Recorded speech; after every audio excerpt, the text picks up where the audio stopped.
Hey everybody, welcome back to my channel. Today you are in for a treat because we are talking about unputdownable books, bingeable books, books that live rent-free in your head, books that will just follow you around, that you will think about often. That's what living rent-free in your head means, doesn't it? Yes, it does. But just books that are unforgettable, are unfucking forgettable, that you just can't stop talking about. You don't want to stop talking about them. You just don't, when you're reading them, you can't put them down.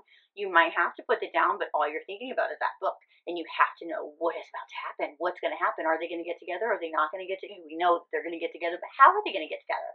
All that goodness. There were a lot of books that I could have chosen for this. I do have some popular books in here, but I didn't want to go all popular route. I wanted to go with books that maybe I haven't seen for a while, or books that I haven't seen a lot of, or just books in general that I haven't really talked about a lot, and I want to give some props to. That being said, like I said, there are a lot that I could have chosen from, but what I did was I chose like more recent-ish reads from like the last year, maybe year and a half. I don't even think it's been like longer than a year and a half, but like maybe like a year, a little bit over. That is what we're talking about today. Okay? Well, welcome to the channel. Welcome if you are new here. I am Jen. This is Bookmark by Jen, and it is a pleasure to have you. If you haven't subscribed already, please hit that subscribe button. Don't forget to like this video and comment before you leave so I know that you like this kind of content. Okay, let's get started with some binge-worthy books. First up on my list is just a phenomenal read, Hawk by Jessie Hall. This was my first read by Jessie Hall, and there's just something about Hawk and Nick that have stuck with me. Mostly Cameron and his just deliciousness, because like, who are we kidding? Cameron Hawk is like, oh boy, you know, I devoured this book. I literally devoured this book, and then I was like, who is this Jessie Hall, and like, what else has she written? And I have to read more from her. So on that being said, I do want to honorable mention Not Sick Love, because another one that was completely bingeable for me. Way darker than this book, but this was just my first love, and I absolutely adore this book. So if you're looking for, I would say like taboo, but it's really not that taboo. There's certain tropes that I don't like, but I will still read. But that particular trope is done very well. Cheating, very well in this book. There is some dirty talk. There is some steamy scenes. There is some, when characters get each other, you know, like when the guy really gets the girl, or the girl really gets the guy, like they get down to your soul. They understand you in a way that the person that you maybe be with does not get you. That's it. So many great moments in this one. Moving on, I am really pissed at myself that I don't actually have this book. I can't figure out what edition I want. Maybe I want them all. They tend to get a little pricey, but yeah, I'm a little mad that I don't have this book. I'm going to rectify that soon, and that is The Lovely Return by Carrie Ann Cole. Oh my god, is like all I can say about this book. Oh my god. It's Carrie Ann Cole, so already it's just, I mean, I'm gonna read what she puts out, but this book was done so phenomenally. It blew me away. I don't know if I've read too many reincarnation books, but the way this was done, I can't quite put my finger on this either, but like, the way that she took it, the way that she spun it, the heartbreak of this book, the just guttural crying moments of, how do you make this work? And you know what you want, but you kind of feel guilty for wanting it, but you don't, because it's amazing. It is absolutely amazing. I love this book. I want to read it again. Penny and, oh my gosh, they have my heart. Could not put this book down. I mean, obviously, it's on this list, but it's one of those where like, it could be 1,000 pages and it just still wouldn't be long enough. You would still want more. You want to live in this family. Can you make it a show? Can I just live with you over and over and over again? That is this book. That is this book. Moving on to something, I wouldn't say like a little bit more steamy. Yes, I would. A little bit more steamier, a little bit more taboo, more angsty, more tension, for sure. If you like tension in a book, you're going to like this. This is one of the more popular books, but it is popular for a reason. It is, oh, this book, you guys, an romance, which I'm in a rock star romance era, but I'm also in an romance era. There are just some romances that like really hit the spot. This one just, again, the consensus of today is it blew me away. It's a stepbrother, so there's your taboo. It's an enemies to lovers. And I say enemies, but like detention, right? Have you guessed it? It's for the fans. It's for the fans. Oh my god. Oh, these two. Oh my gosh, these two. There's so much jam packed into this book, but like just the scenes. Like right now, I'm thinking like that one of the first scenes, like on the couch with like the barely touching and that like tension of the chemistry, the talk, the not your baby, the text messages, text messages, the tweets, if you will, the just what is there to say that hasn't already been said? Trying not to go dive into all of these books like I can normally do. I'm trying to give you like key points to make you want to read it if you haven't read it. But like if you haven't read it, why? Is it because it's an romance? Do not be fooled.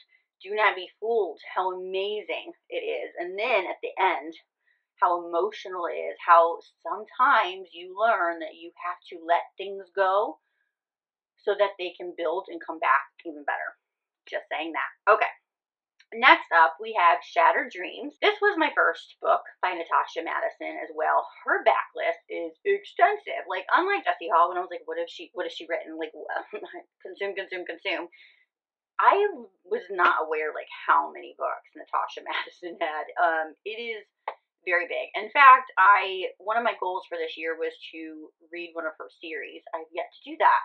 I've not read too many books this year, but I've had some quality fucking reads, I'll tell you that. Anyway, this book, Consensus, what is that? Could not put it down. The way the hate in this book was written was so scrumptious. Like, I could eat it up with a spoon and like be full and still be asking for more. I need dessert now. Like, please get, and it delivered. It definitely delivered. The hate sex. Like, is that something that you like? Yes, it is. Yes, it is. I learned that, yes, definitely, when it is done well, when it is done like this, yes, it is. It is something that is just like, ooh, I like that. Please give me more. It was top tier. It was definitely top tier. And then can we just take a moment to talk about how good a couple of those scenes were? No, we can't because we will be here all day. So what I loved about this, another thing that I loved about this, I should say, is there is a tragedy that happens to a set of people, a group of people, and this book is a part of the series. It's the first book in the series, so this book really like sets the tone, obviously, for the series. And you do hear about the tragedy in the other book because it affects multiple people. But when you're starting out, like, you're coming into this tragedy firsthand. So we get that tragedy, and then how do you put your life together after such a tragedy like this happens, and things that you feel guilty for, and how do you overcome that? How do you deal, right? So the story, this particular story, is the aftermath of that tragedy. How do you go on with your life after losing somebody that you love? How do you go on with your life when you feel a bit guilty? How do you go on when there are certain feelings that you feel like you shouldn't have, but maybe a part of you has had those all along? Amazing. I mean, it was just crazy. It was amazing. Next up, I have Sin With Me by Brooke Montgomery. I loved this book. I mean, it was the last book in a series. It follows a family that I just truly, really loved. I loved this family. Even like the side character families the side characters in the family. What am I trying to say? The grandmother, the parents, the grandma for sure.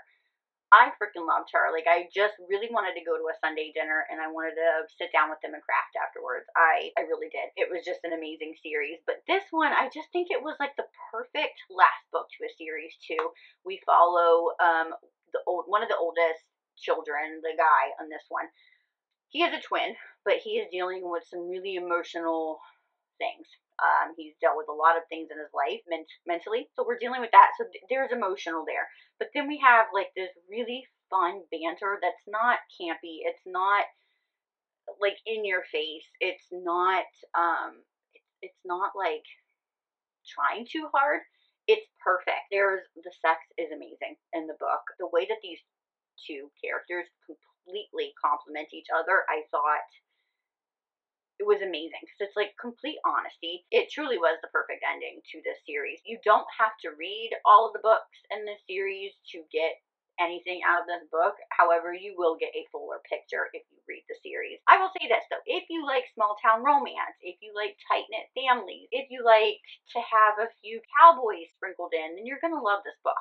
And you're gonna love the others too. But it was really good. Moving on, you may recognize this book because I literally just talked about this not too long ago in my last video for my July wrap up, and that is the perfect song duet. I believe I'm saying it right. I just talked about it and I can't remember. First verse and last chorus by L.M. Halloran. First books by this author. Definitely will not be my last. I just read this again. Blown away. If all her books are written like this, and I do not know, I do have a book that I want to read in very soon from her, but if all her books are written with such soul and emotion and complete honesty as this one, then I can't wait to read more. I mean, like, honestly, it was just a phenomenal read. So emotional. I mean, trying to think back, like I'm sure that I like teared up. Well, yeah, I've teared up at a couple books. Like for sure, Releasing 10 gutted me, but I've teared up a couple times. But this one made me tear up quite a few times in this book. And not that like means that it was a better book than anything. It was just the way that it hit me, because you really could feel the complete honesty of this book, the truth in this book, and the way that the author talks about these really emotional topics: drug abuse and substance abuse and domestic abuse and maybe mental abuse. It's just in recovery and how one is with recovery. It's not a one and done thing. It is a everyday thing, and there are relapses, and that is okay. We are all human, but it's just the nitty gritty. It was all rolled into this huge package. It was just amazing because you have these really well thought out characters. You have this rock star romance. You've got that aspect as well, and you've got other characters as well, and you've got this really rounded out duet. It is amazing, and you have to read it, and you will read them very quickly. I read both of these in 2 days. I just could not stop. Again, this is why we're here today. We couldn't stop. And then, just as another honorable mention, like literally any of the Perfectly Imperfect series books by Neva Altai. I only have 2 here, and that is like a complete injustice, but I mean like any of them. I believe 2 of my favorites here. The first one, Broken Whispers, and I have the 5th one, which is Stolen Touches. I'm not even going to attempt to remember which one it is. But I don't have, that one is one of my favorites, but Mikhail.